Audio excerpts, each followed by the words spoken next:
So this huge volcano, everyone thought to be extinct, woke up and spat out a black ash cloud 50 miles high. That's about 9 times as tall as Mount Everest. Located in what is now Indonesia, the powerful Krakatoa had caused huge tsunamis that rocked over ships as far away as South Africa. It also changed the temperatures around the world for several years. The volcanic island of Krakatoa in the Sunda Strait was likely born thanks to another major eruption several centuries ago. It hadn't erupted for at least 200 years before 1883. So the first tremors and blasts in May of that year came as a total shock to people living nearby.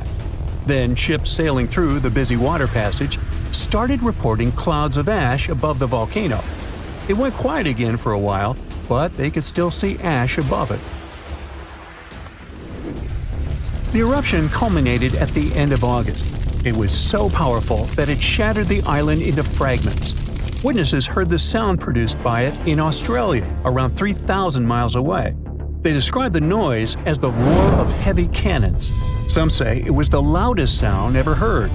During the next 5 days, the pressure wave from the eruption traveled around the globe 3.5 times and was seen on barographs on different continents.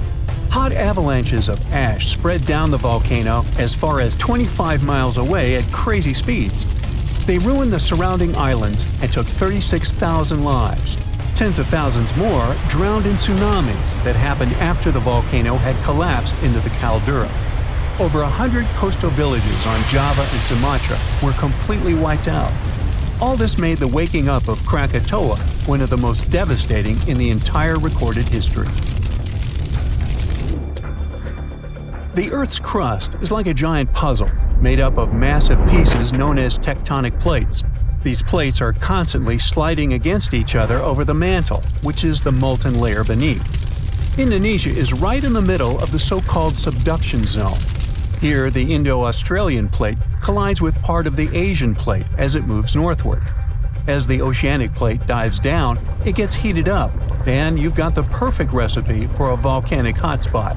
Krakatoa had 3 peaks, each serving as an exit door for a massive magma chamber beneath it.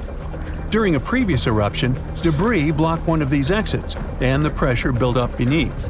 When Krakatoa finally blew its top, the blast split the magma chamber wide open. The eruption led to a so-called volcanic winter. Krakatoa had sent 6 cubic miles of rock, ash, and debris into the atmosphere. They created a thick veil that surrounded the Earth. The particles scattered sunlight, and the troposphere below cooled down. The effect stayed strong for several years. The Northern Hemisphere experienced colder than average temperatures, and in some regions, summer temperatures didn't rise to typical levels. Southern California received a record amount of rainfall in the months following the eruption.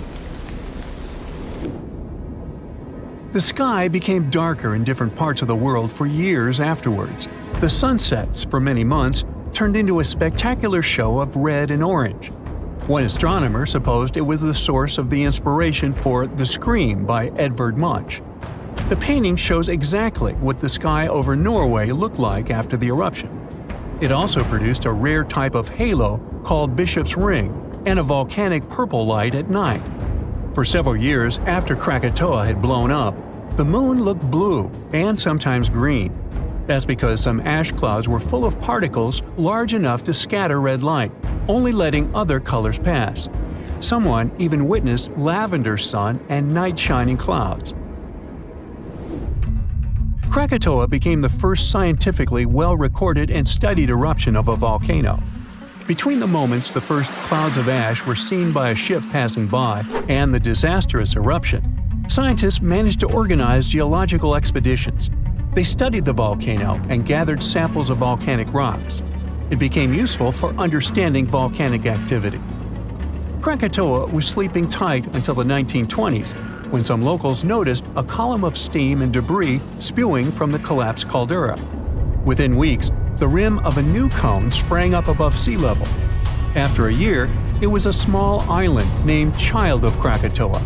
It continues to erupt, but fortunately without serious consequences so far.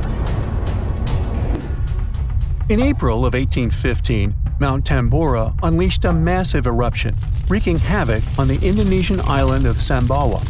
It destroyed homes and claimed 10,000 lives. Another 80,000 perished because of diseases that spread in the aftermath. The following went in history as the year without a summer. Cold, wet conditions wrapped Europe and North America in an unexpected chill. It became the coldest in at least 250 years. In the summer of that year, the temperatures dropped the most. Crops didn't grow, livestock didn't survive, and famine took over Western Europe and North America. New England had snow and terrible frost in the summer months. Food prices went up. Oats for horses became a luxury. Some people say it even inspired the invention of the bicycle in 1817. Scientists used early data and climate models to see if it was all because of the Tambora eruption. They compared the data to similar years.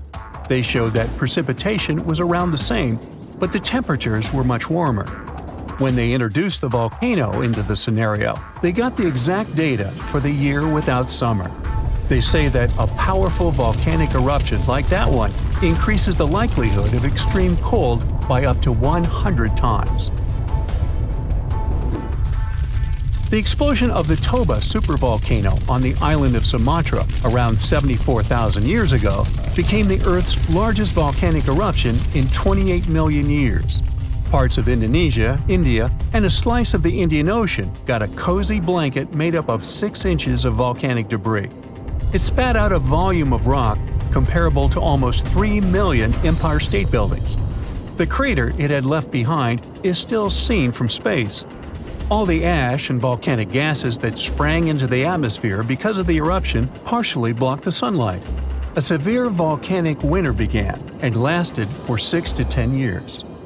Some anthropologists see a connection between the Toba eruption and how limited modern humans are when it comes to genetic variety. Around 74,000 years ago, exactly when the Toba erupted, there was a population nosedive. That's why all modern humans trace their roots back to a tiny group of survivors. The Toba catastrophe theory proposes that most early humans in Europe and Asia didn't make it through the post-eruption climate chaos. Instead, a lucky, genetically limited bunch found their safe haven in Africa. But archaeological and paleoclimate records disagree with this theory. Benjamin Black from Rutgers University and his team set out to crack the code and discovered a hidden paradox. Maybe we were peering through the wrong climate lens. They ran 42 different climate model simulations, varying the magnitude of volcanic emissions, time of year of the eruption, background climate state, and eruption column height to see what climate disruptions the Toba eruption might have caused. There was a significant drop in temperatures in the northern hemisphere in the first year after the event, up to 18 degrees Fahrenheit. The southern hemisphere, where the early humans were settling, didn't go through a rough cooling that could have affected them all. The most significant eruptions that can seriously change the world's climatic patterns come from supervolcanoes like Yellowstone or Mount Toba. Luckily, these erupt very rarely, about every 100,000 years or more. Still, climate scientists study volcanic eruptions to understand and explain short periods of cooling in the history of our planet. Every few decades or so, a volcanic eruption lets out a substantial number of particles and gases. Some of them will block enough sunlight to start a brief global cooling period. Nothing like the real volcanic winter, but still felt across the globe. That's it for today. So hey, if you pacified your curiosity, then give the video a like and share it with your friends. Or if you want more, just click on these videos and stay on the bright side.